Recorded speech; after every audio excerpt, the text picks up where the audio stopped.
This is the Get a Life podcast. Ex-Cult Conversations. Good evening, everybody. Welcome to the Get a Life podcast, Ex-Cult Conversations. I'm here with Abby and Voss and Gilly, and Lindy Jacomb has joined us once again. And we thought we'd have a chat around about this expression opposers and opponents of the truth, which is something we are often all classed as. And we thought we'd just have a discussion and delve into what exactly an opposer means, why we do what we do, and is it so wrong to actually be opposed of something that we believe not to be right? So I thought I'd start just by having some dictionary definitions of what is an opposer, just for discussion. And the first one I came up with is someone who offers opposition. Well, that's probably a fairly obvious definition. There was another one, to act against or provide resistance to things you're not happy with. The one that I thought was most interesting was a dictionary definition that was to vigorously oppose tyranny in every form. I thought that was an interesting one. And then we also had an opposer is someone who disagrees with something or someone, often by speaking or fighting against it. And this is exactly where the brethren have issues with us. So I thought I'd just throw that out there for people's thoughts on what is an opposer, why are we classed as such? One reason why we're classed as opposers is because we've left the truth and the light. So therefore, we're the lowest of the low, really. That's partly my interpretation of it. I don't know about others. The other thing I thought would be quite interesting to start this off was to think about how, when we were in the Brethren, did we view those who left? Now, when I was in the Brethren, the internet wasn't around, so the opportunity to speak out against them perhaps wasn't as liberal as it is now. And I had very little knowledge of any press articles or anything that came out because the ability to distribute them wasn't quite the same. But how did the four of you, who all left far more recently than me, view somebody that left out and was that left the Brethren and was perhaps known to be in opposition to the position or the Brethren? I'm staying quiet on that one. Yeah. Sounds like you were say, Abby. Yeah, we thought they were really, really evil. But yeah. I mean, you might have already said this, but there's a difference between people who just leave and who quietly fall off the back of the bandwagon and who never speak up. The Brethren don't mind people as much because obviously they don't pose any sort of threat to the Brethren, whereas it's those who actually decide to speak up. And I liked how your dictionary definition was focused on things like, that one that said about speaking up against tyranny. Because I think most of us ex-Brethren who do choose to speak up, it comes only after a lot of wrestling and a lot of realizing that actually there's some significant injustices going on here. And if we don't speak up, who will? And so there are two sort of tiers to people who leave the Brethren. There's just those who leave and who get on with looking after their own lives and trying to recover themselves. And then there are those of us who come to a point, and it's usually for one or two very definite reasons why we do it, and we can maybe get more into that later. That could be an interesting thing to explore around what motivates us. But it's only really those ones who become the opposers. So when you're in the Brethren, do you think that that you're in the Brethren, those who are known opposers, are they viewed differently to those who are? So in other words, what I'm trying to get at here is if you were in the Brethren and you had a member of your family who had left, but they went quietly and they never spoke out against what they believed to be wrong amongst the Brethren, they kept it all to themselves and they gave no trouble. Do you think their contact with their family would be not as impoverished as those of us that do speak out? Absolutely, because I can see it with people that I know that have left. Even recently, like the difference between them and us is just poles apart. Like, no one will even speak to us, which I'm fine with. But I wasn't fine with it at first. It was really painful. And then when I have to do with or help people that leave and see how their families are still communicating with them and looking after their children, and ringing up every day to see how you are, I'm just like, wow. I'd concur with that, because I've got a friend in New Zealand and they have a lot of contact with their family, and yet I don't really have any at all. If any contact's made, it's me that makes the contact. It doesn't come from the other side. It does depend on the family, I think, because for many years after leaving, I did not speak up to my recollection, around about a decade. And that was because I was afraid of repercussions from my family, because I was trying to see them. And so I would turn down journalists who wanted to talk and things like that. And that's my recollection of it. And then for me, it finally reached a point where I realized that no matter what I do and how quiet I am, my family still will not communicate with me. So I think that my family was particularly devoted to the brethren and particularly devoted to the principles of separation. So it might depend a little bit on that, because, obviously now that I've started to speak up more in the last few years, and there's reasons for that. Now I know that they'll be viewing me as even worse. But what I'm trying to say is that from my perspective, especially in my first few years out, I wasn't being an active opposer, and yet all of my siblings and family members and relatives still completely cut me off. So it might depend on how devoted the family member is to the party line and to the brethren system. I think you've got a good point there, actually, Lindy, because my family was exactly the same. Like yourself, I didn't speak up. I've been out nearly 10 years now, and it's only during the last year that I've spoken up, and that was really literally because I wasn't having any contact with my family anyway. So that's how I felt, Ross. And I was the same. I did do one. I mean, I think I put my foot in it a bit, because I did take part in a newspaper article that went out, but there was literally only about 2 or 3 lines in the article that referred to me, really. But there hadn't been any contact before that, and there was certainly no contact after that. So in the end, I just thought, well, I've got nothing to lose. I might as well, start speaking out. Maybe it was a bit different with me, because I started speaking up inside of there, so they were obviously like, she's on the way out. You were doomed before you came out, Abby. I know, right? Yeah, Gilly. Yeah, it's interesting, because I remember, because I wasn't actually withdrawn from it until 2 years after I left, and there was a guy who I'd been very close to. He'd done a lot, when I was in the Peeves, he looked after me a lot and was very, very close to him. And in those first couple of years, he kept in touch, not as much as he ever did, but he was happy to keep in touch. And it wasn't until that he heard via the grapevine that I'd passed comment about Bruce Hales. And the minute he heard that, he contacted me and said, no, if you're going to make comments like that, that's where the line's drawn. I can't have you making comments like that and keep in contact with you. And that was my experience, which I just thought, he's been happy to keep in touch for the last couple of years, knowing where I stood in that sense.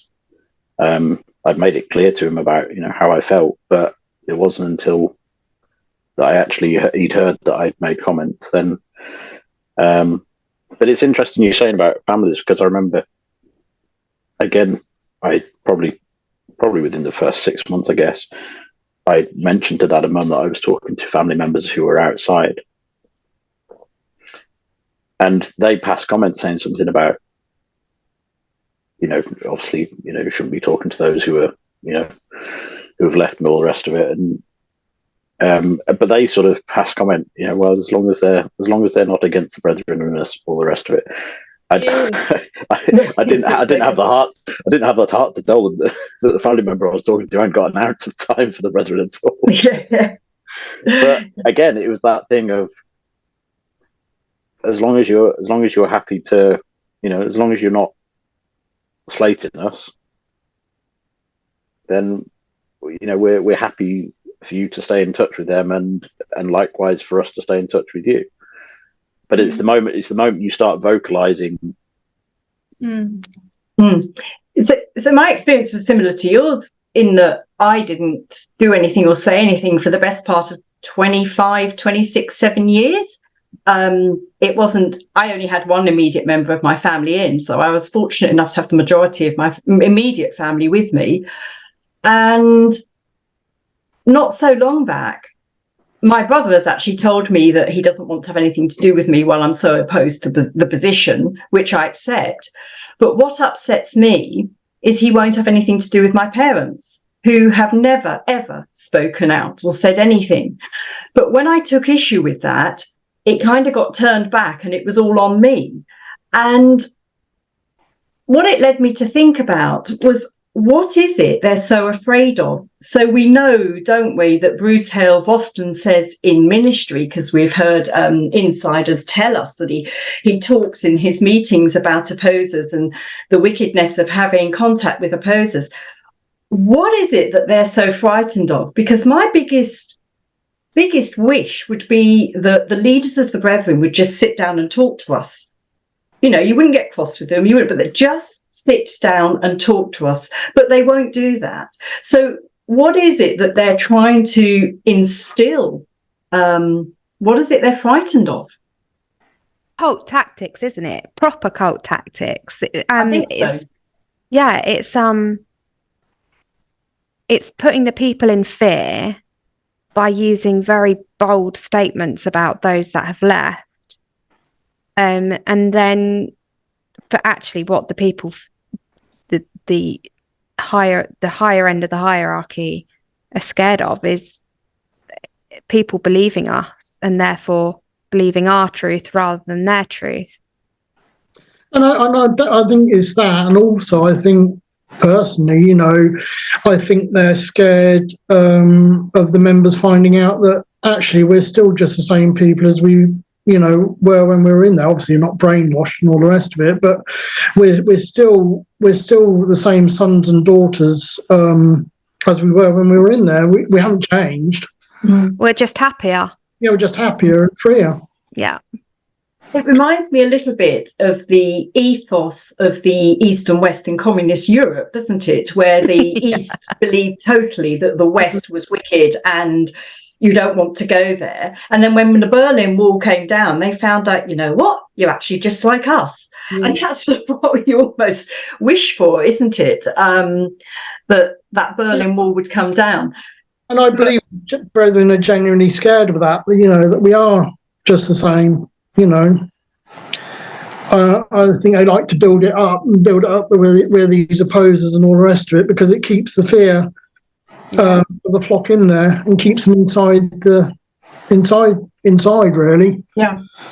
And then they give ministry out about like one of the things that they've done for a couple of years is in the back of the white books there's extracts of previous leaders' ministry, and one of them was loyalty to the commander, and then Bruce Hales ministers on loyalty to the commander, and then it's got the previous person's ministry in the back. So you've got a double whammy of being loyal to the commander, not even Jesus at this point, it's to the leaders.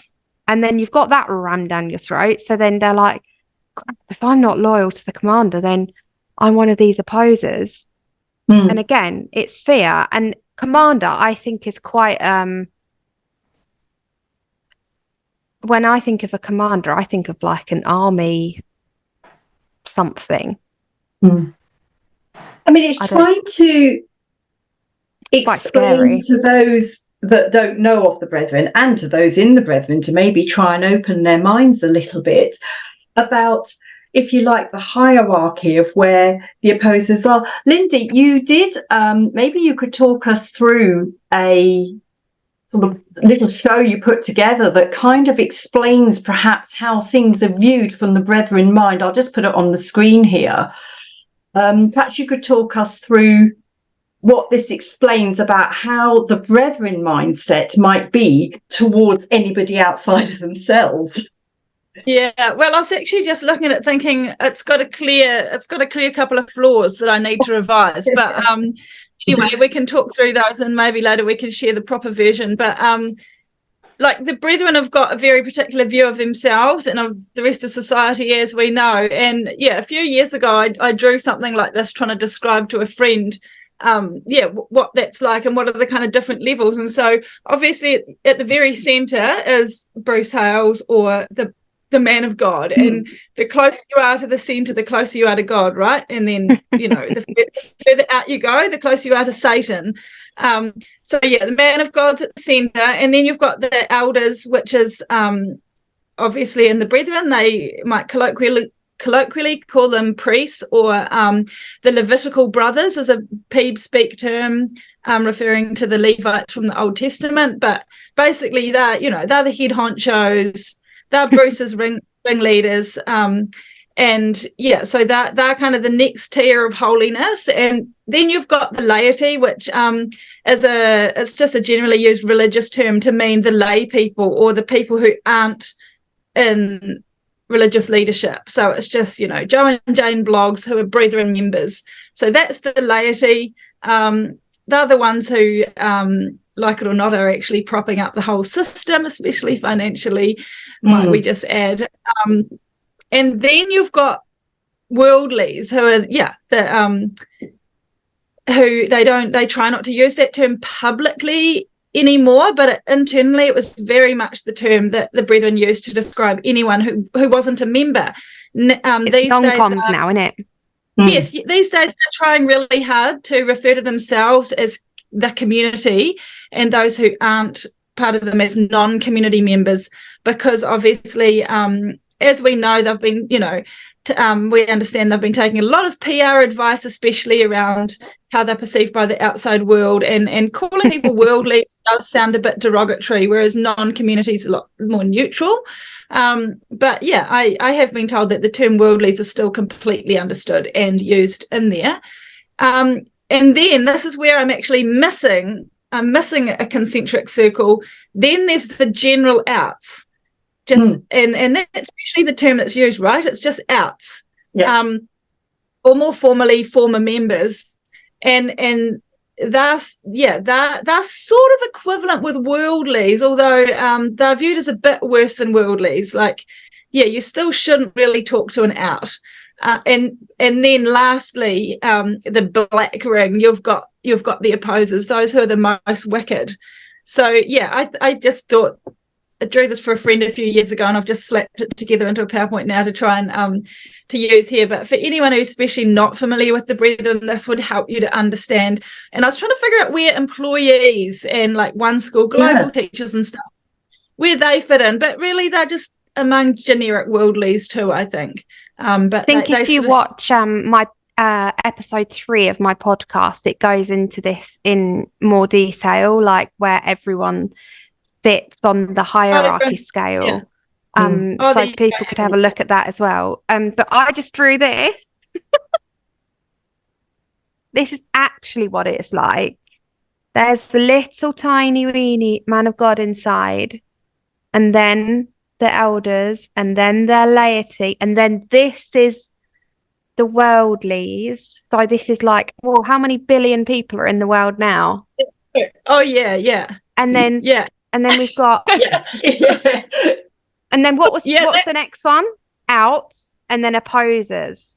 Like, he is a tiny that's reality, but that's reality. But of course they view the man of God and the brethren as being nearly everything. Right? And then the worldlies and the outs are just little peripheral people on the outside. I think it was Lane or someone in one of the podcasts talked about being at a football stadium and looking around and realizing that there were more people here than that were in the Brethren globally, and just being like, what the heck? We thought we were good. I know, right? I mean, sorry, Ross, go on. This is just an aside. May I say, Lindy, I love the way that you put the opposers in black. I think that's Yeah. Very apt. I mean, what we're trying to illustrate with that is, I think for somebody who has never been in the Brethren, exactly what you used it for, Lindy, to try and describe the mindset when you're in the Brethren. And I think we've all sort of demonstrated that a bit, how we viewed people that were speaking out when we were in, and how they were it was just like talking about the devil to mention their name almost, wasn't it? Yeah, you're right. I remember when I at one point someone early on in leaving, a known opposer here in New Zealand made contact with me, and I had heard of his name. I knew nothing about him, but I knew that he represented pure evil, you know. And when he contacted me, I felt terror go through my body. I was terrified. I thought, there's no way I want to talk to this person. And eventually I did, but I was very much like, I'm keeping you at arm's length. It was, you know, a little bit like the way you might deal with a nasty spider in your house. It's like, I'm not coming near you. I'm keeping you at arm's length, and I'm just going to carefully remove you and put you outside of my immediate vicinity. And then when I actually did talk to him, he was so lovely. It also turned out he was a really passionate Christian, even a very conservative Christian, which shocked me, because at that point I still was under the impression, like a lot of people are, that you cannot leave and have a faith, which is connected with this opposer thing. So we could talk about that soon.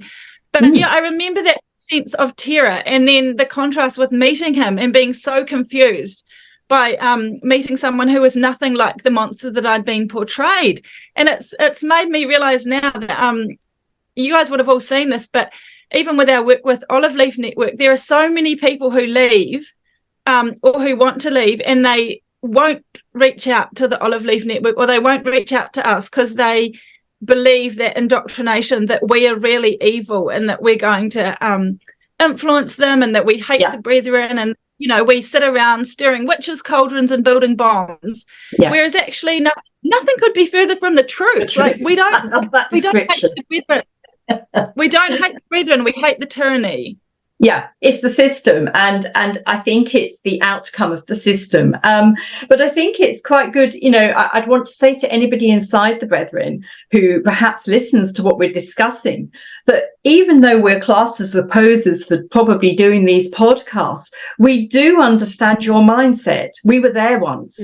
It's just that we've broken out of it. And I think that's quite important to get across. I mean, if you're watching these podcasts, you've got to have doubts about the Brethren system anyway. Otherwise, you wouldn't watch the podcast, would you? Or you're just a knob that's trying to catch us out on stuff that you can sue us with. Well, maybe that's I didn't know, but I don't worry too much about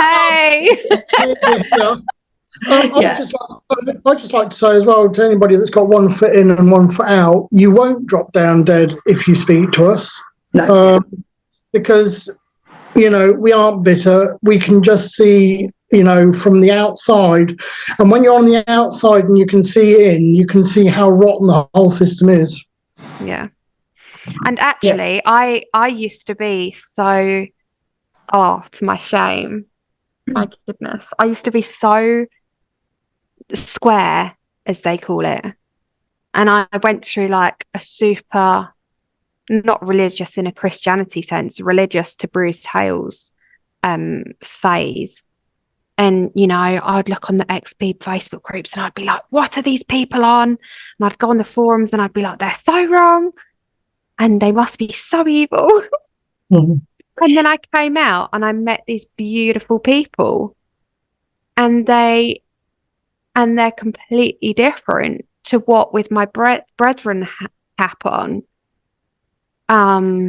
Once the indoctrination's dispersed and you can actually let yourself get to know the real person, it's a whole different ball game, completely different ball game. And actually, everyone's really nice. But what I wanted to try and touch on is I get that mindset. I think we all do.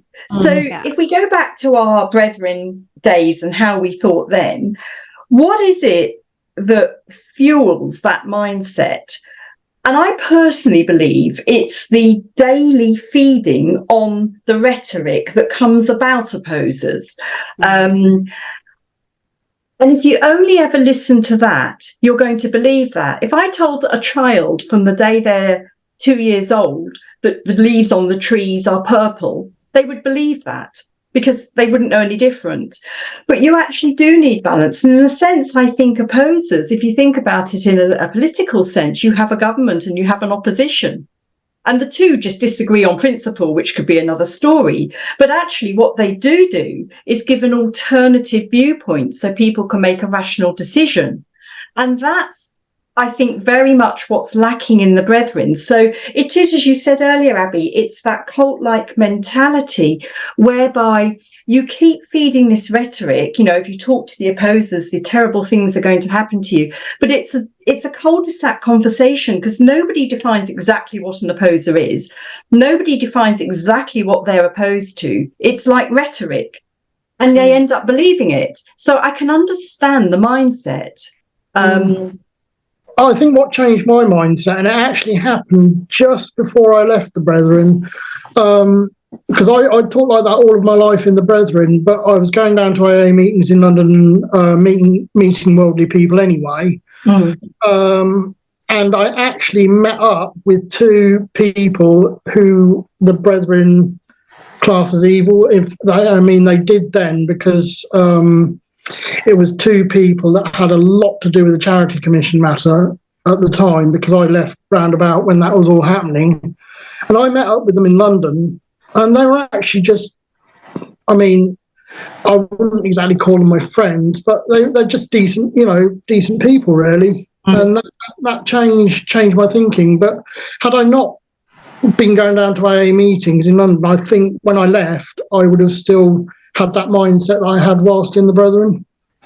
I think it's important to point out that, especially to those, if we're talking about people who are listening on the inside, is that we've talked about the transformation from being brainwashed to believing only what the Brethren believe, and then for those of us who have left, for seeing it, for seeing what it is now.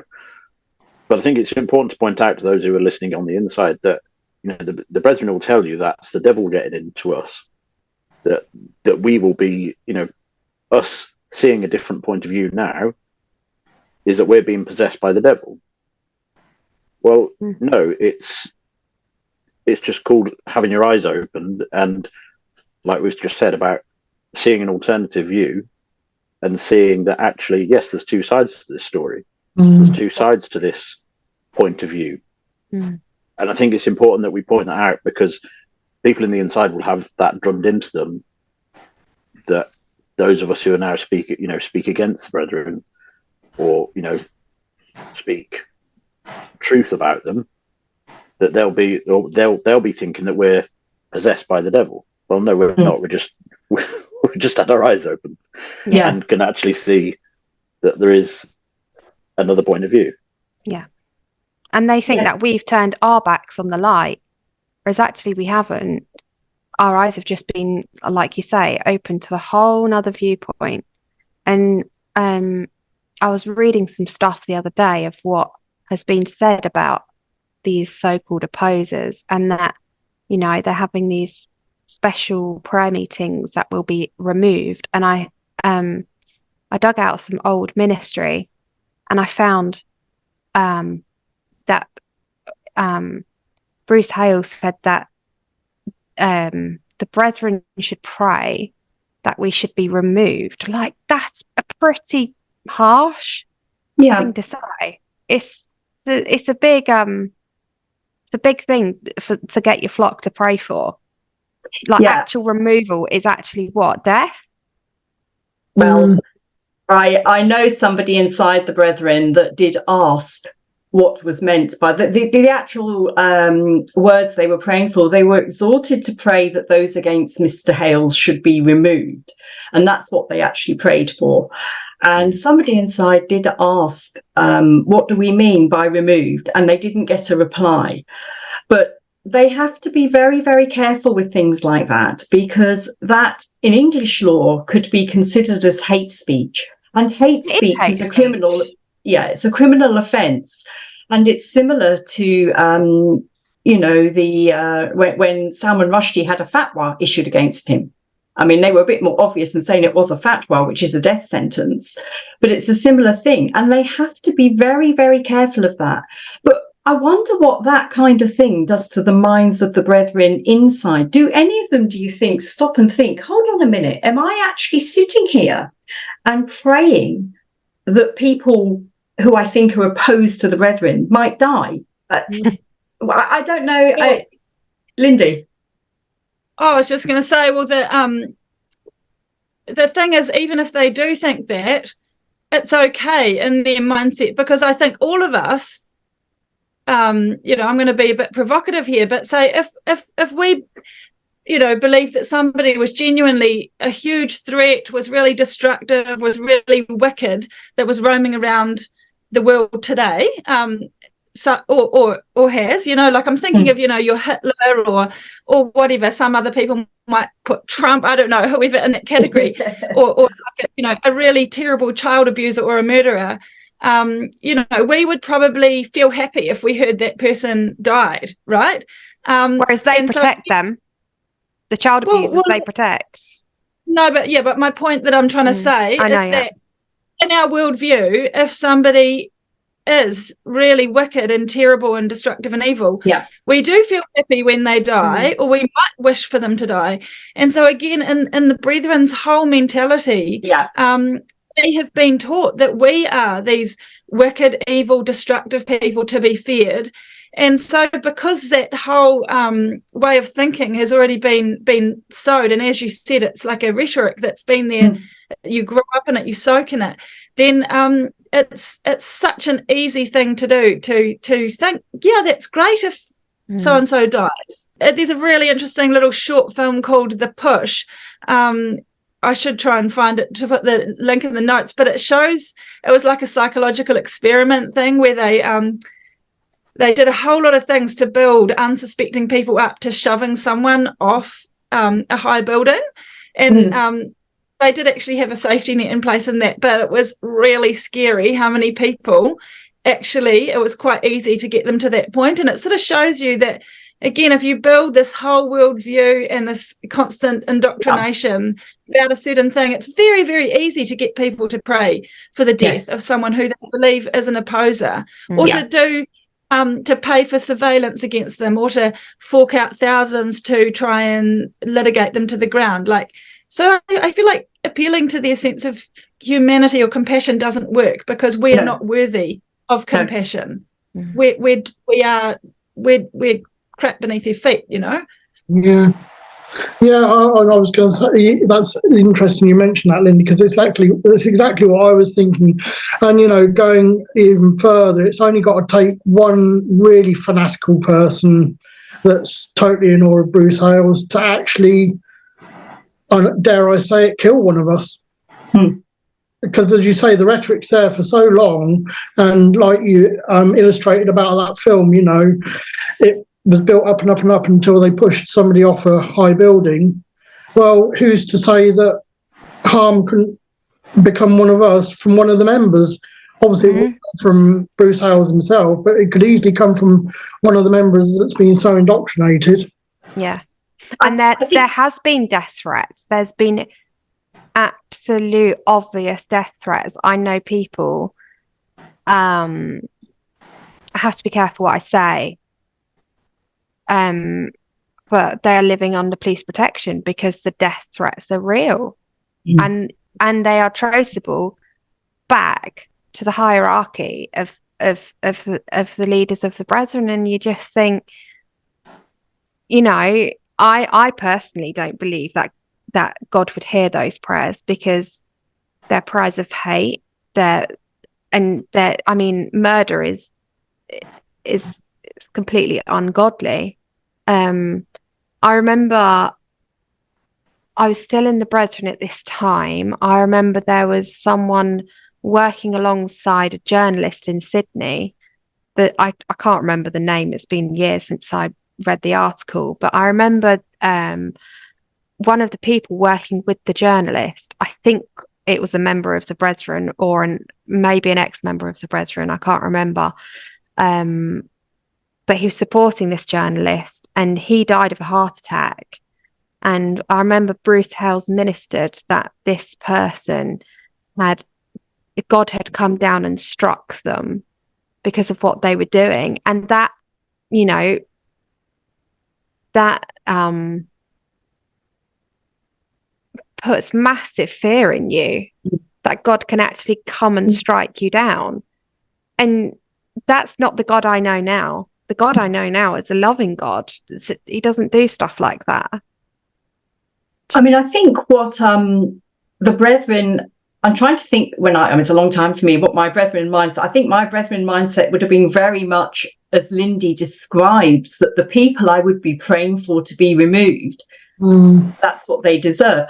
I don't think with my Brethren mindset, you would want them, but it would more be there to get an illness that would, or some terrible accident or something. But I also agree with you, Ross. Fanaticism knows no bounds. And you only have to look at what happened in World War II, where you had whole communities of Jewish people being executed for no reason other than the fact they were Jewish, that you see how far fanaticism can go. And what I would say to anyone outside who is fearful of that is, the police do take this kind of speech quite seriously. And I personally have reported it to the police because I was concerned. They took it very seriously and they have given an incident number. So it is something that, for your own personal protection, it's worth lodging, I think, personally. You like to think nothing will happen, but fanaticism, you don't know where it can go, do you?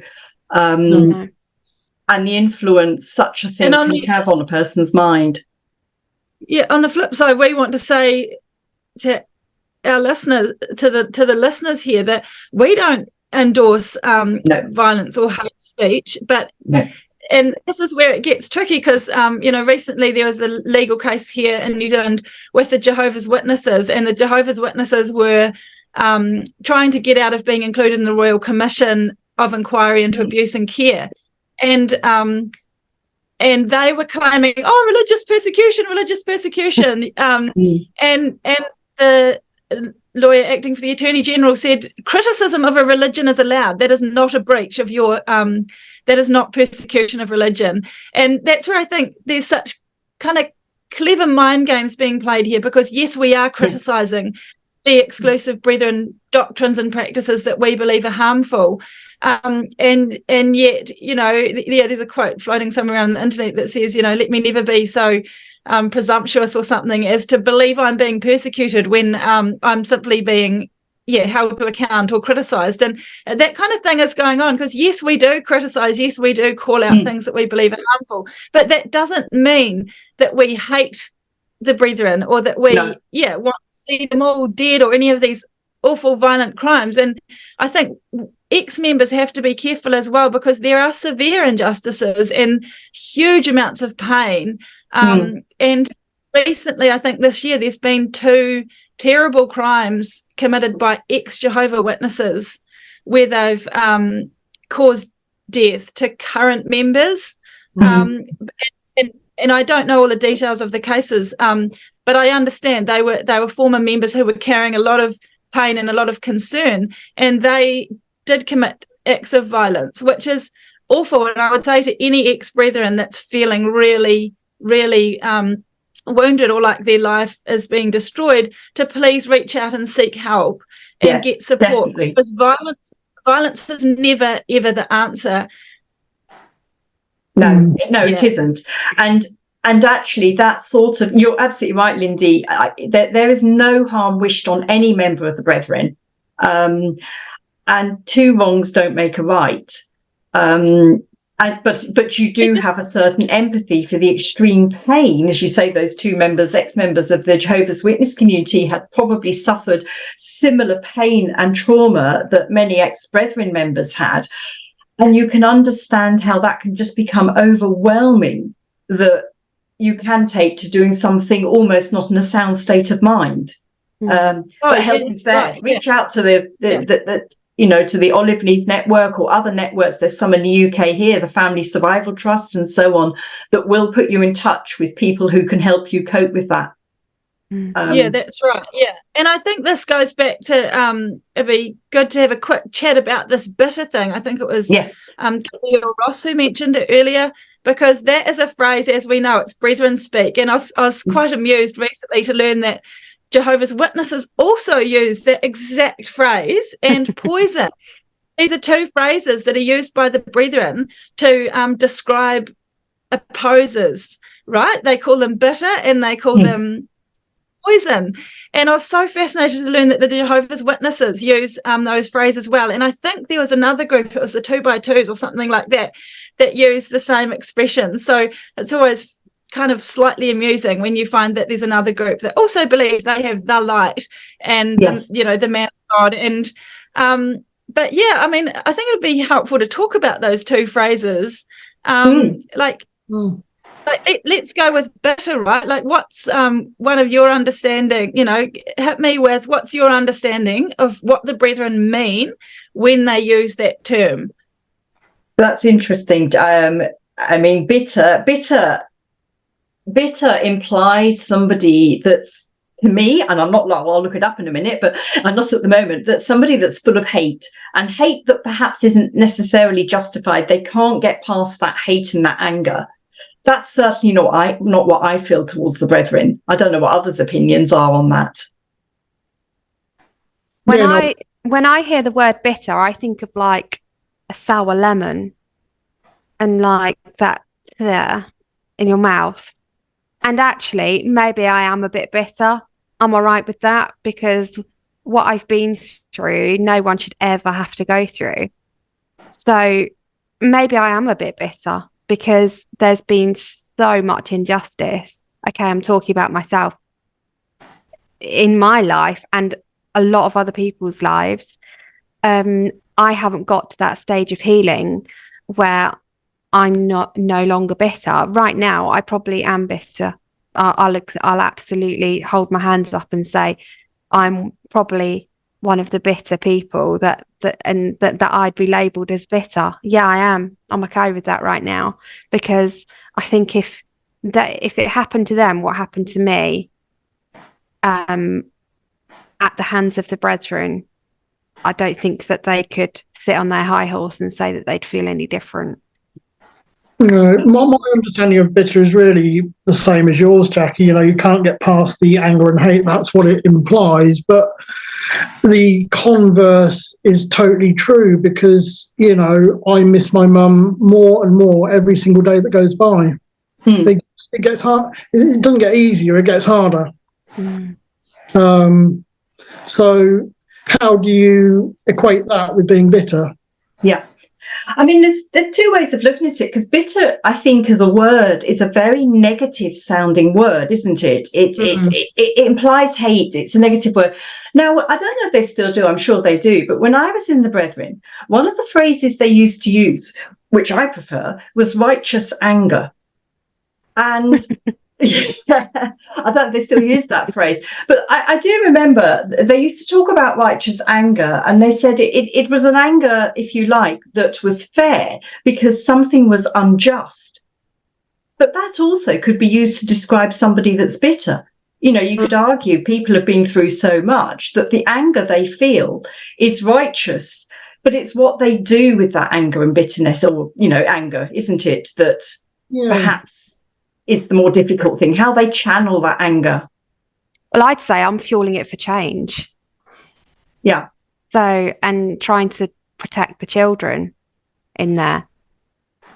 I totally agree with and appreciate all those things you've shared, because I agree. I think that bitterness in the I haven't looked up a dictionary definition of it, but it does sort of refer to that holding on to something, and it's viewed as like an unjustified holding on to resentment and that sort of thing. Whereas I know for myself, and I think for many ex-brethren, yes, we have an ongoing sense of pain and a sense of injustice and a sense of hurt.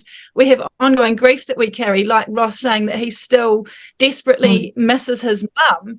I think all of us have this ongoing grief and pain, particularly because of the doctrine of separation and what it's done to us, as well as other things. And what I want to say so clearly to people in the brethren and to ex-brethren is that feeling pain in an ongoing way and feeling that righteous anger, as Jackie said, that is not the same as being bitter. The brethren look at those expressions of pain and they say, there's a bitter person. It does not necessarily mean it's the same thing. We're allowed to carry pain and to talk about it. It's our reality, and to talk about it does not mean that we're bitter. I think it's I think sometimes in culty terminology, it's called a thought-stopping cliche, or like a phrase that the brethren use to shut. And it's a phrase the brethren use to shut stuff down. And I think that's true of when we express our pain and our hurt and say, this is what's happened to me, their response, instead of being able to acknowledge it and say, that's really hard, yes, it's been a very destructive road, instead their response is to shut it down by saying, don't listen to that person, they're just bitter. And I think wow, that's so interesting. It is really interesting. I think they make it a negative word because they want the control and people to stay in there, not, But I was just looking up the definition of bitter, and apparently it's a feeling or showing anger, hurt, or resentment because of bad experiences or a sense of unjust treatment. Not a bad thing. I am bitter. Sort of sums it up, really. And I think it's exactly what we say. The feelings that any of us have as a result of our experiences of being in the brethren are not something. There's something we should own. There's something we should not deny. It's where you take them to the next step. And as you say, I think you're right, Lindy. I think they use the word bitter to shut down analysing exactly what it is we're trying to do. And I wanted to pick up another word that you used there, Lindy, when you first spoke about bitterness, and that was the word poison, because that's another word that's been bandied around in the brethren a little bit about the things we say and the influence we can have. So I want to sort of delve into that a little bit more. I mean, I know we all know the infamous rat poison ministry where your brother, wasn't he, Lindy, was referred to. And at the time, he was going through a certain amount of mental torment. And the inference of the wording was that rather than having the occasional correspondence with you, his sister, who wasn't in the brethren at the time, he would be better off taking rat poison. That was the inference of what he said, wasn't it? Now, the brethren say, because this was the national press, and it's readily there in the public domain what Bruce Hale said. And the Brethren's defence to that was what Bruce Hale said was taken out of context by the press. I mean, is that something that we... You're laughing, Lindy. Just to quickly set the scene, if anybody isn't aware of it, because it was a few years ago now already. But I mean, I left in 2008, and my brother Braden, along with the rest of my family, completely cut me off. And several years went by, I think probably 4 or 5 years, and then I got 1 or 2 tiny little emails from him, and it was literally like, hey, how you doing? And then I was like so excited to hear from him that I sent all these questions and was really wanting to connect. And he wouldn't reply much because you know how some people are, they still think you're a bit wicked. And it was like next to no contact at all. Like it was literally, I think, 2 or 3 emails. Very That's short. what I understood. Just to even paint some of the background context. And then my brother was living in England, and he was struggling, and he was staying with an Englishman. And like, I think, why I feel like this kind of matters, just for setting the scene, maybe for those who aren't brethren, but when people are struggling in the brethren, you believe that, hearing from Bruce Hales about your situation or a situation you care about is equivalent to kind of touching Jesus' robe as he walks past. But because lots of brethren can't get time with Bruce Hales, this weird habit they have, this practice they have, is to pick up the mic in a fellowship meeting or a brethren conference and just barge in there. And, you've got to be really desperate to do this. You really want to hear from the man of God and hear from, the Holy Spirit to give divine insight into this burden that you're carrying. And so this Englishman had been having my brother live with him, and I think he's a good guy, and he was caring for my brother, and he was desperately reaching out to Bruce Hales, asking and hoping for, a word of encouragement, some advice to help him and to help this young man who was struggling. And I just feel like that context matters, because it was a struggling young guy and a kind man who was doing his best to help him, reaching out to Bruce Hales in a public setting. And as we know, all of the ministry is printed verbatim into little paperback white books and distributed around the globe within a couple of weeks of the meeting, before it is then later printed into the more the coloured bound versions. And so this wasn't just a private conversation in a meeting room in a house or anything. This was said publicly, and then it was printed verbatim, and it was published to every single brethren household in the white books. Yeah. And can I also add on that it was said publicly? It was also said in a place of public religious worship, wasn't it? Yeah. So it was, I think the interesting thing about that wording was that opposers and opponents to the truth were mentioned. And so obviously even then, because at the time I had no idea, like when I heard about it, I had no idea really at first that Bruce Hales was talking possibly about me, because like I said, I wasn't doing anything to be an opposer at that time. Like, I was studying at Bible college, for goodness sake, literally, in that year. So then this stuff came out that Bruce Hales responded to him by somehow Bruce Hales must have heard, I can't remember the exact exchange there in the meeting, but must have heard or had some idea that Braden was talking to me or talking to some other opponents of the truth. And because he specifically said, if he's doing that, then you might as well finish yourself off, I think was the wording that was used. Is that right, Jackie? Have Something you got like some that? of that? I mean, the question asked, and I'll paraphrase it, but you spoke about somebody raising the question in the meeting, which is a public, church meeting, and the question asked, they said they were concerned about his presumably being your brother, contact with someone who's under discipline and deposed. So that was obviously their view of you at the time, which is, I don't know quite how they got that view.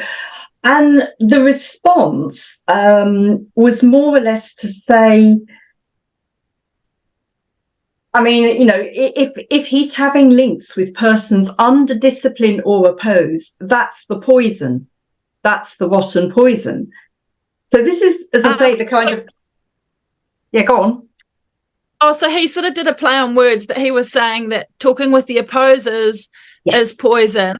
And so then he's saying you're better to go and take some actual poison, like rat poison or arsenic, was what he suggested. Yeah, he then went on to say, the trouble with your fellow is he's got poisoned, and he might as well get a shot of. And that's when he went on to talk about poison and arsenic. So it's a really powerful illustration of what we've been trying to say, that absolutely. Bruce Hales actively teaches that to have to do with opposers is the same thing as drinking poison or taking poison into your system, which again, it's very dehumanizing and very strong language, right? Yes. And it's when you start to get concerned is when one group, like when people look at hate speech and look at groups that are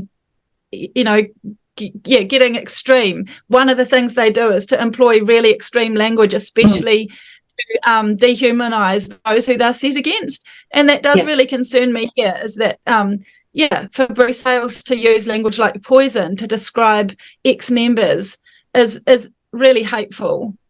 Yeah, and to set the scene, this would have been, I mean, this was some 8 years ago now, so it was a little while ago, 8-9 years ago, but it would have been what the Brethren call a fellowship meeting here in the UK, and there would have been several thousand people there, I would imagine, because these meetings normally do have.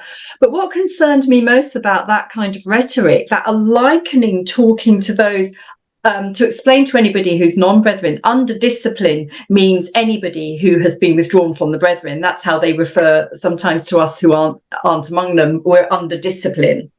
That would have been heard by children, teenagers, in other words, people with very impressionable minds, growing up with that kind of rhetoric.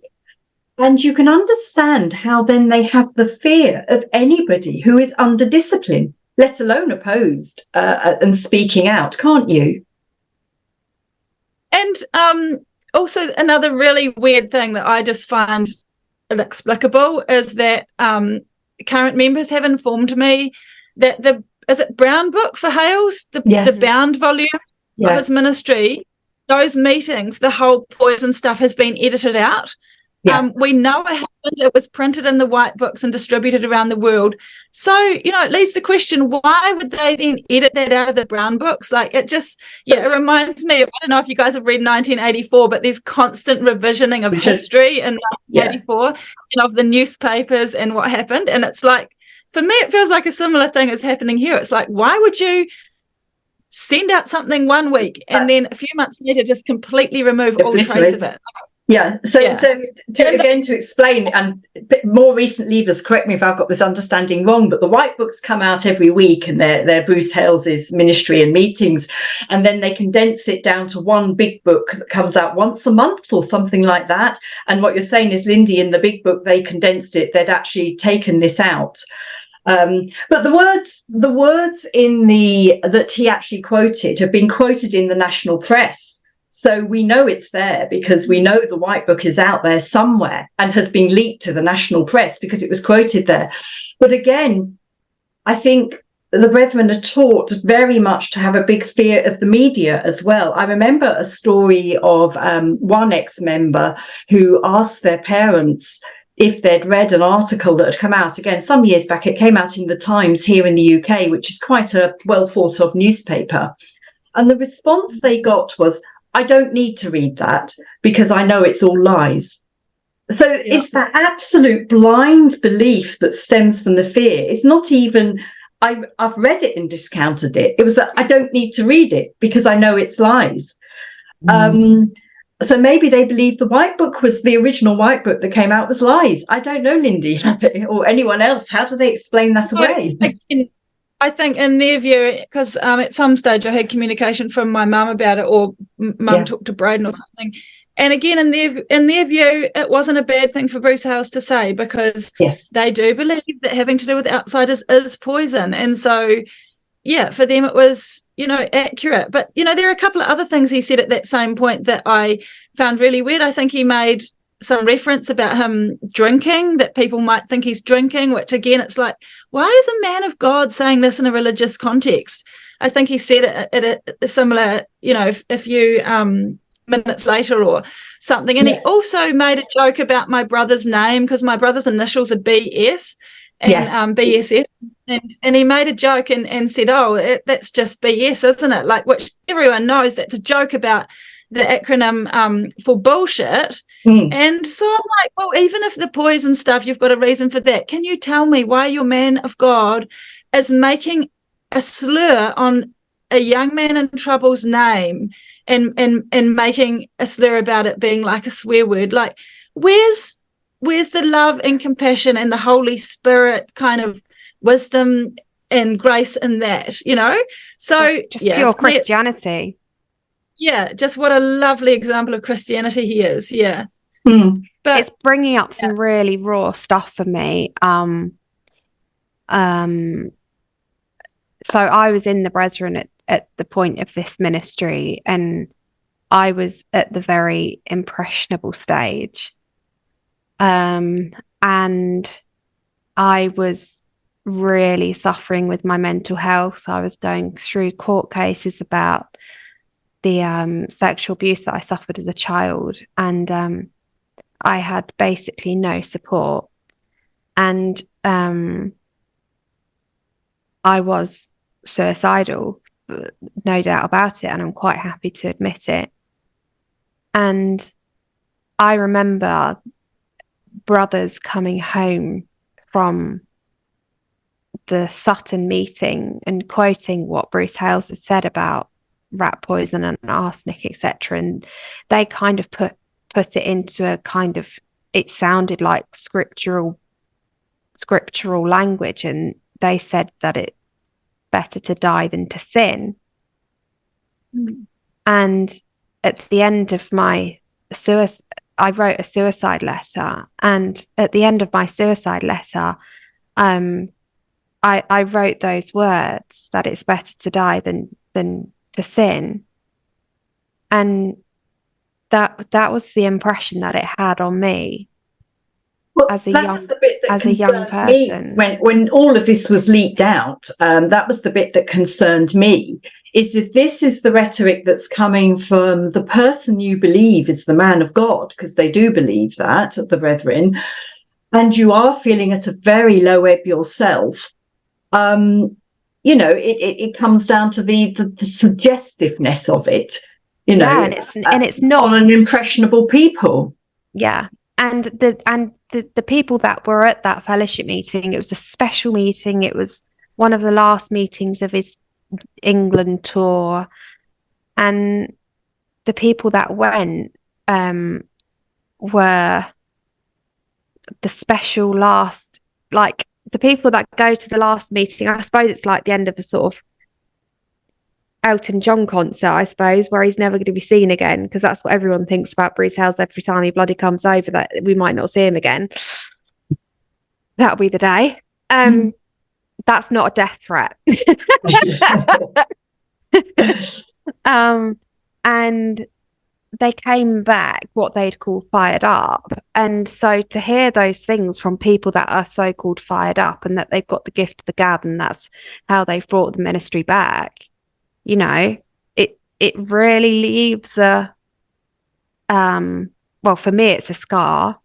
For other people it really leaves an impression. It's really, really bloody dangerous. It's terrifyingly dangerous. It is, and I think it's something that for Bruce Hales won't go away. No, one of those mosquitoes in your bedroom at 1 o'clock in the morning. Keeps buzzing, Bruce. Yeah. And I wanted to could I just jump in and just say one thing around another thing that helps you to understand the mentality is that Bruce Hales and I think John and a couple of the other great men, they've sort of for a while in the Brethren theology, they've slowly been, from Derby onwards, it's built and built and built. And if anyone's interested, I can send you some information around showing this. But Bruce Hales has categorically stated that you can't leave the Brethren and retain your salvation.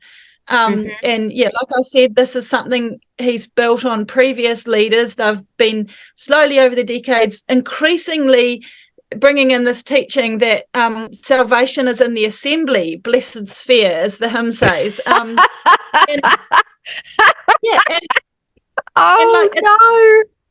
It's quite tricky, because they do on the one hand have lip service to salvation being in Jesus Christ, but they have actually added on salvation in the assembly, that is where you can only experience and enjoy salvation, and so by default then if you leave you lose your salvation. And Bruce Hales he's categorically taught that you cannot leave and retain your salvation, which I challenge you, find me that in scripture. It's not in scripture. It's particular Brethren theology that they've overlaid onto their interpretation of Christianity.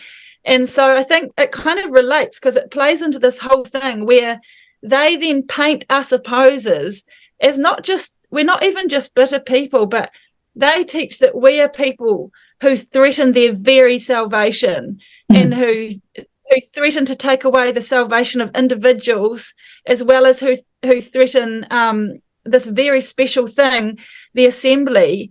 And so, they lay all these religious layers of spiritual meaning and theological meaning over it that mean that we're so much worse than just a bunch of bitter people. We're a spiritual threat to them as well.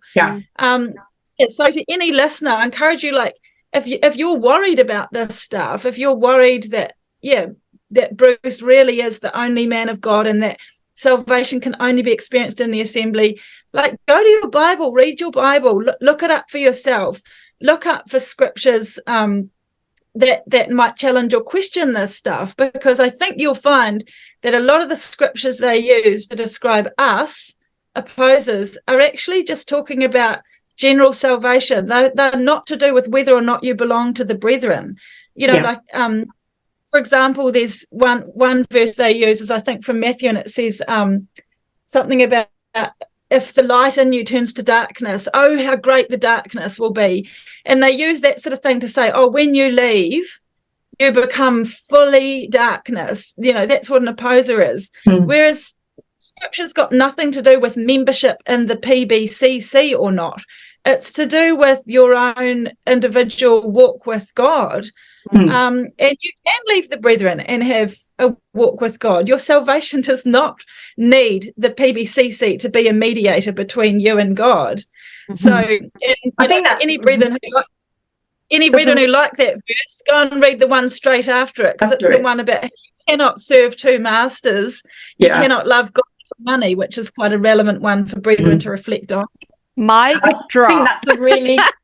think that's a really important point, Lindy, because, as you say, again, it's the rhetoric they're fed in there, isn't it? And the rhetoric is not just that we're speaking out against the brethren, that it's built up into we're speaking out against Christianity, and we're speaking out, and that's not the case at all, and it's totally not the case. And I think that probably leads into perhaps now sort of just discussing a little bit about why do we do what we do, because we've kind of told anybody listening, we've kind of tried to understand their mindset, because we all had that mindset. Being ex-members, we were all there.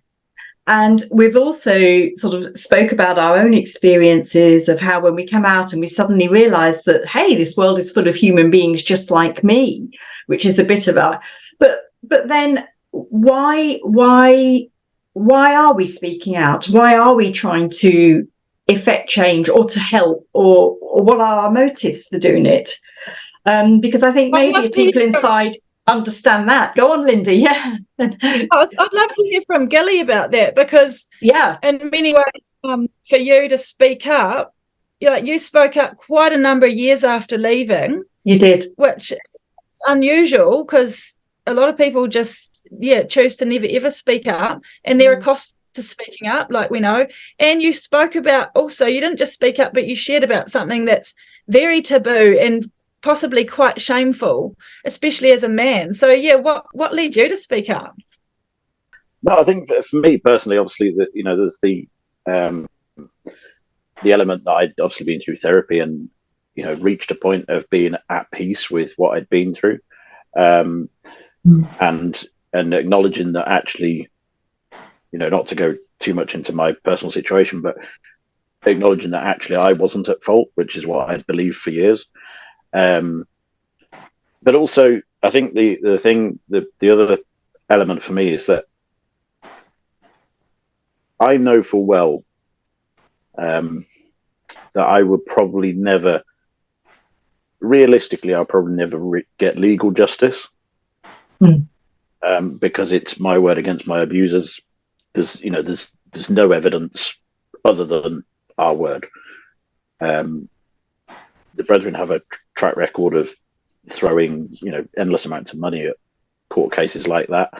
So the chances are, from a legal point of view, I will probably never get justice. So from my own personal point of view, this is my justice. I can expose something for what it is. I can encourage people to speak out. I can encourage people to realize that something actually isn't right. It isn't normal, because that was my personal situation. That's what that I was told, that it was it was normal. It was okay. It was all these things. If someone can recognize parts of my story and apply it to their own story and go, actually, yeah, that rings bells. Yes, that that resonates with me.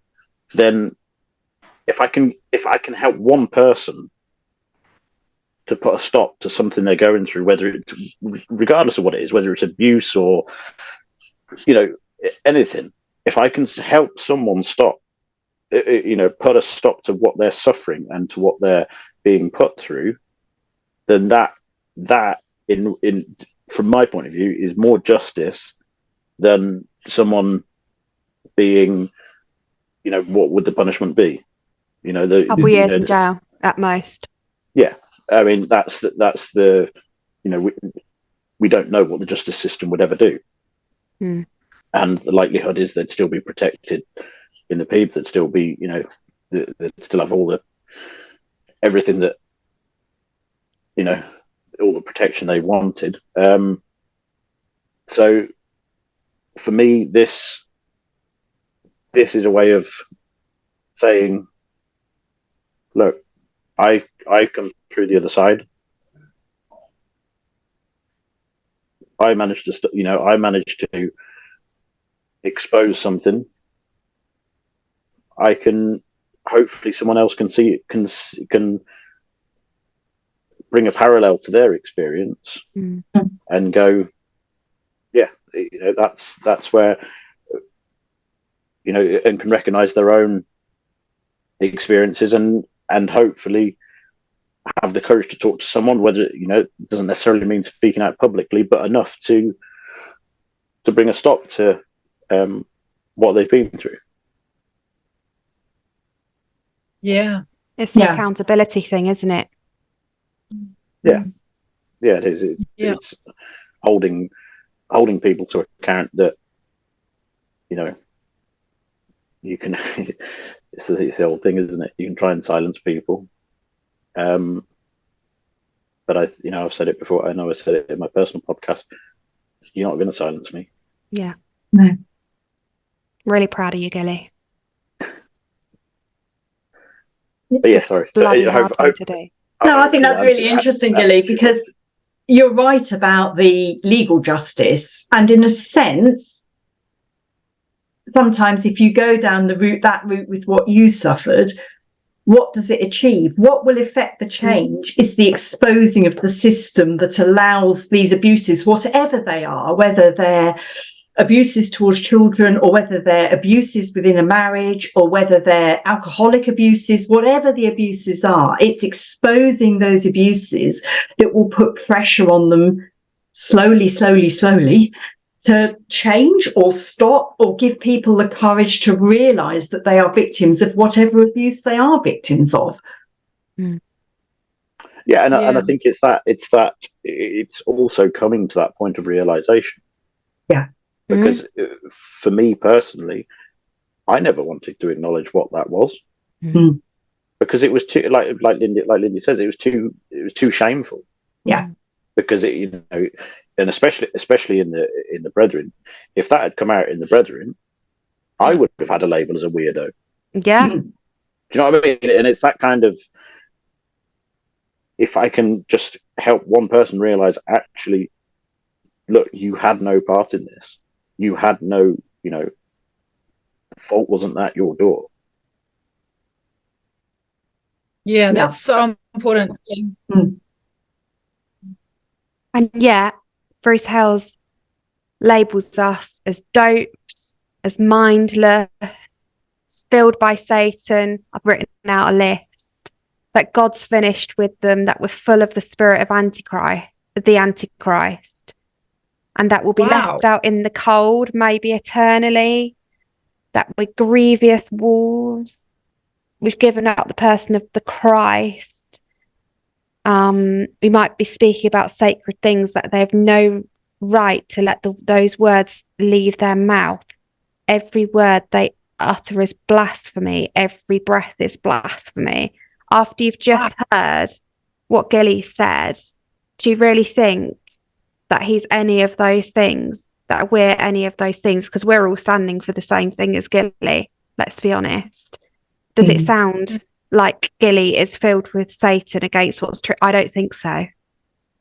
That's really interesting, Abby, because I've been having a bit more to do with some ex-JWs, because they've been contacting Olive Leaf Network, and that's interesting you said that stuff about them being part of the Antichrist, that Bruce Howes has taught that, because the JWs don't call it opposers, they call them apostates, but it's the same term. It's the same thing, yeah.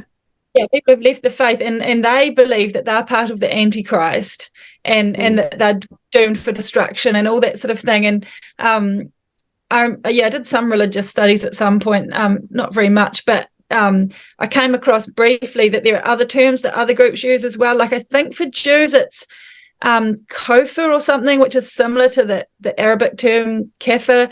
But it's like, every group, it seems, has got a label, not just for outsiders, but those who have left the faith, and then in particular those who speak up. So I haven't left the faith. I've left their doctrines. You've left their doctrine, left their version of faith. Yeah, right, and I find that helpful to be reminded that these are really common social practices that a lot of religious groups or high control groups practice, is choosing particular designations for those who they view are really reprehensible. To realize that, I don't know, it just helps me to realize that the brethren are not alone in doing this. They're not unique. No, not at all. But then from a religious point of view, from a Christian point of view, to be accused that you're going on in the spirit of the Antichrist, and an Antichrist is anyone who is against Jesus Christ and teaches that Jesus is not from God or not the Son of God. To say that opposers or apostates are that, and we're those people, no. It's just completely ludicrous. And then I was messaging someone that left a very, very long time ago, and they said to me, the irony is that they could possibly be coming themselves dangerously close to that, because they are preaching the only way to be saved is through them, and the only way you're going to be saved is to be found among the brethren when he returns, which actually is adding to the gospel, which scripture tells us explicitly not to do. Yeah. And that's over against the idea that Christ is the only person that can save us from this world. I don't know. You're way more I don't know, what's the word, spiritual than me. So you'll be able to put like some scripture to it or something, but you're completely right. I guess, in summary, we could say, look, if you don't believe in God, then you don't have to be afraid of the brethren and their doctrines. And we're also trying to say, if you do believe in God, you don't have to be afraid of the brethren and their doctrines. And whether you do or don't believe in God, opposers are not the Antichrist. And as Gilly said, like, I think if we went through each of us, we've got, our motivations are not sourced in hatred. Our motivations are sourced in love, care, and compassion for people who are still in there. And if you want to stay in there and keep living that life, that's your choice. Fine. But our particular concern is for those who want to leave, or those who are born and raised in there and haven't had a choice, or those who are particularly vulnerable. Like, for me, I had gone on and built a new life. I love my life. I've got great support and friends and family. But you should hate your life in this world, Lindy. Oh yes, I've had that one thrown at me. But the point, because for me it wasn't until my brother got booted out, and even hearing this whole poison thing, and then seeing my brother get booted out, and the immense pressure and strain my family went under, and then to have my father excommunicated only for challenging the leaders, not even for immorality or anything, for challenging the leaders about some of the things they'd been doing, especially around funds. That's why my dad was kicked out, and to see then his marriage shattered, and to hear that he's had grandchildren born and he's never been sent a photo of them, and to see the family business threatened and all that stuff. That is what made me step towards founding Olive Leaf Network. It was like, you know what, I might be all right, but the Brethren are still, arguably the cause of the destruction of many families and many lives. And to go, someone has to do something. We have to step up. So, and I want to say, it's not easy to. No. It's not easy to step up. It's telling your story and speaking out about stuff that you believe deeply that is completely wrong and completely unchristian. It's really difficult doing it. It's not like we sit here and like have a jolly. It's really difficult to do. I mean, I agree in that it's quite interesting, because I would say I was very fortunate in the way I left the Brethren, and that I had my parents and one of my two brothers. So unlike a lot of people, I had the majority of my immediate family. And your priority when you leave is building your life, which is exactly what I did. And I married and I had two children, and the Brethren was somewhere in the dim, distant past to be forgotten about. And the trigger, I think I've said this before on podcasts, but the trigger for me was a phone call from my brother in the Brethren, who had never, ever had phoned me in 27 years. So asking for help to write support to the Charity Commission to support the Brethren in their bid to retain their status. Because firstly, why is this so important? Why would my brother actually pick up the phone and phone me, which he never has done in 27 years, to ask this question? And then, like you, Lindy, you realise I'm okay. I'm actually extremely fortunate. I've had employment. I've got my children with me. I'm fortunate enough to have a grandchild, which people like your father, Lindy, his grandchildren he hasn't seen, and many, many others. But the motivation for doing it is exactly that. If somebody is doing something that's wrong, if it isn't exposed, it will continue. And it's also to help those who are struggling with it as well. So I totally agree, Lindy. It's not done for... certainly not done for money. It's certainly not done for anything like that. It's done purely with the desire to try and help. And I think, as you say, Lindy, if people want to reach out, I hope that what we've managed to do tonight is dispel in our own unstructured way some of the myths around opposers, and hopefully being able to come across that we are opposed to what we believe is fundamentally wrong and harming people, but we're not opposed to faith and Christianity and your freedom to choose the faith you want to choose. I don't know if anyone wants to add anything to that, or whether we've done enough to dispel the myths surrounding us opposers. Yeah, one thing I'd like to add is it's a bit off piece, but I noted something down that basically, unlike I think it's fair to say, unlike the Brethren, we are out here and we help anybody regardless of their religion, their colour, their race, their sexual orientational preference, or their beliefs. Whereas, and yet we're classed as opposers, but we help anybody. We don't help just a certain few. Yeah. I agree, Ross. And I think the thing to remember to people inside, all of us, and I'll put it in inverted commas, opposers have been there. We have all left the Brethren and all had to face that huge jump off the precipice. Yeah. And we're just there to help, really. And that's why we'll keep speaking out. Yeah.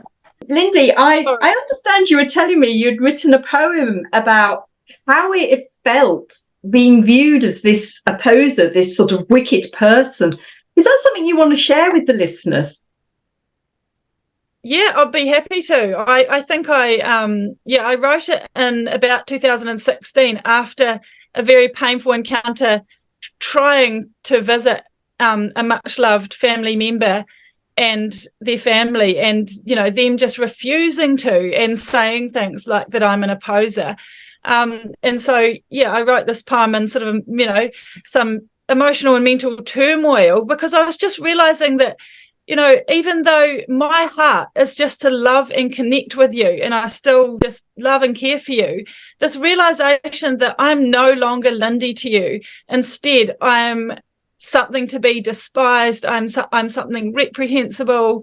I'm this evil, scary, threatening person. And it was just so shocking to me, and it still is, because I'm like, I'm just me. I just love you. I'm not out to destroy you. But so that's where this poem came from. Okay, I'll try and go away. So it's called A Dragon Fully Alive. I am a young dragon, born into a world where dragons are hated and feared. I look at you and I love you. I reach out and smile, hoping for you to smile back and love me in turn. But all you see are teeth and fangs. Instead, you shriek and shrink back. You gather your children and run from me, hissing and spitting, your tongue flicking in hate. And I am wounded by you. I am burned and scarred. I turn and look down at myself. Am I so ugly, so to be feared? Am I covered in dragon scales? I am confused and bewildered. The only smoke I see is from mirrors that are yours. The only scales that I can see are the ones covering your eyes. You hate who I have grown up to be. You fear what I represent. But I cannot unsee what I have seen. I cannot unlearn the truth that I know. You tell me to change, to return, to deny, to hide, to stop speaking up. But to do so would be dying and yet never dead. To do this would turn me into a monster, far more hideous than anything that you think you see now. And I toy with the idea of this just for the prize of gaining your love, of gaining your smiles, your welcome, your home. But I cannot. You don't understand. Me being a dragon to you is not something I wanted. It's not something I can choose or unchoose. It's not a flighty fancy. It's not something I can disrobe from like the day's clothes. No, being a dragon to you happened simply because I was true to myself and true to who I believe God to be. Being a dragon to you was born out of my own coming alive, not being a harbinger of death. It has come from my own integrity to living life to the fullest, even when this means being a dragon to you. At least I am a dragon fully alive. And so I'll raise my head. I'm weakened from your beating, but I'm strong with the desire to live. My nostrils will flare, not with hostility, but with the breath of life. Because it is not what you call me, but it is my will to live with integrity that counts. And so I dream of the day that you might see through your scales and your smoke, through your scales and your smoke. I dream of the day that you might see clear and true, that me being a dragon to you has everything to do with how you see me, and it has nothing to do with who I am. Oh, wow, Lindy, I think that's an excellent point to stop, because that just totally summarises how I feel as a so-called labelled an opposer. I don't know how the others feel about that. That was very moving, Lindy. Thank you. Incredible. Yeah. Yeah. Okay. We can't really add to that, can we? Thank you, Lindy. Thank you to all of you for your time this evening. I hope what we've discussed has just opened the eyes a little bit around this word, bitter and opposed, that the brethren hear so often about us. And just to reiterate everything that's said in your poem, Lindy, we're not dragons, we're not bitter, we're not opposed. We will speak out to what's wrong, and we will help anybody that reaches out. So reach out to the Olive Leaf Network, any of us, info@getalife.me, I think the email is. And thank you all, and see you all next time. Yeah. See you later, dragons. Take care. Bye. Take care. See you later. If you are in a high-demand religious group and need help, please go to oliveleaf.network.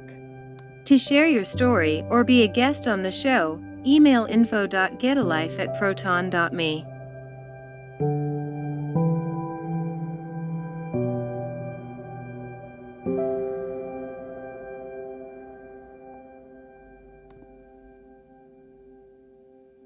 Please remember to like this video, subscribe to Get a Life, and comment.